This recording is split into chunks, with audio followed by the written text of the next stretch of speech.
অনেকেই জানতে চেয়েছে মিস্টার নুডলসের এই রামেনটা খাওয়ার পর আমার কেমন লেগেছে, সেটাই আজকে তোমাদের সাথে শেয়ার করব। তো এখানে আমি 3 প্যাকেট রামেনের নুডলস নিয়ে নিয়েছি। বাই দ্য ওয়ে, রামেনের নুডলসটা কিন্তু আমি ডেলি শপ থেকে নিয়েছি, আর ডেলি শপে কিন্তু একটা অফার চলছে, 2টা রামেন কিনলে একটা রামেন ফুল ফ্রি পাবে তোমরা। প্যাকেটের পিছনে আমি দেখে নিয়েছি কিভাবে রামেনটা বানাতে হবে। তো এখানে আমি পানি ফুটতে দিয়েছি, দেন রামেনটা দিয়ে দিয়েছি।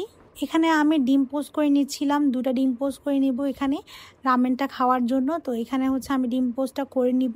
আর চিকেনের বদলে আমি আজকে দিব চিকেন বল। তো ওটা আমি বাইরে থেকে নিয়ে এসেছিলাম। নুডলসের ভিতরে যে সসটা থাকে, যেটা দিলে মেনলি ঝাল হয় নুডলসটা, সেটা এখন দিয়ে দিব। তো এটা হচ্ছে দেওয়ার আগে আমি সামান্য একটু পানি কমিয়ে নিয়েছি নুডলস থেকে, মানে মাখা মাখা করে রেখেছি যেন খেতে ভালো লাগে। আর একটা প্যাকেটে ওদের সিসেমি সিড থাকে, তো ওটাই আমি লাস্টের দিকে অ্যাড করে দিয়েছি।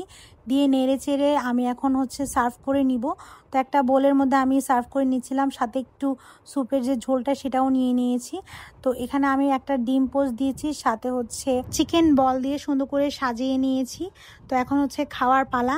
ডিম পোস্টটা আমি একটু হাফ বয়েল করেছি যেন খেতে ভালো লাগে, আর রামেনের সাথে এরকম হাফ বয়েল ডিমটাই বেশি ভালো লাগে। একটু চিকেন বল আর সাথে কুসুমের সাথে মেখে এভাবে আমি রামেন খাচ্ছিলাম, এত বেশি মজা লাগছিল। ফার্স্ট বাইটেই আমার কাছে মজা লেগেছে, এত একটা ঝাল ছিল না। আমি ফার্স্টে ভেবেছিলাম অনেক ঝাল হবে। এখানে দুষ্টু বুড়িটা আমাদের রামেন খাওয়া দেখে তারও খুব খেতে ইচ্ছে করছে।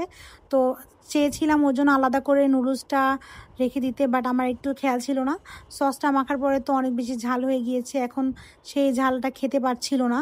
যাই হোক, আমরা সবাই অনেক বেশি মজা করে খাচ্ছিলাম। যেটা বলছিলাম, যারা আরও বেশি ঝাল পছন্দ করেন তারা কিন্তু 2xটা নেবেন, 2xটা একটু ঝাল হবে মেবি।